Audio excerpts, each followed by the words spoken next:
আমি আপনাদের সম্মুখে মহান রব্বুল আলামিনের পবিত্র কোরআনের কিছু অংশ পাঠ করেছি।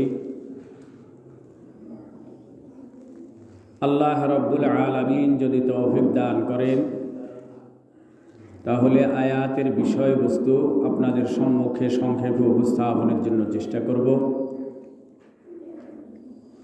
আল্লাহ পাক আমাদেরকে ইখলাসের সাথে আমলের নিয়তে শোনার তৌফিক দান করেন। তার পূর্বে বিগত আলোচনার ধারাবাহিকতায় একটি হাদিস পড়তেছি, আমরা একটু মনোযোগ দিয়ে শুনি। قال رسول الله صلى الله عليه وسلم من سلك طريقا يلتمس فيه علما سهل الله له به طريقا إلى الجنة من سلك طريقا يلتمس فيه علما سهل الله له به طريقا إلى الجنة। আমরা তো সকলে জান্নাতি হতে চাই, আমরা অবশ্যই জান্নাতি হতে হবে,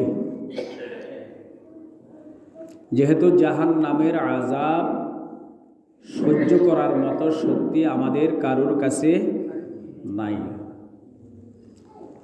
তাছাড়া দুনিয়ার কোনো মানুষ কষ্টে থাকুক এটা সে চায় না, সবাই সুখী হতে চায়। দুনিয়াতে মানুষ সুখী হতে চাইলেও হাজারো চেষ্টার পরেও অনেকেই সুখী হতে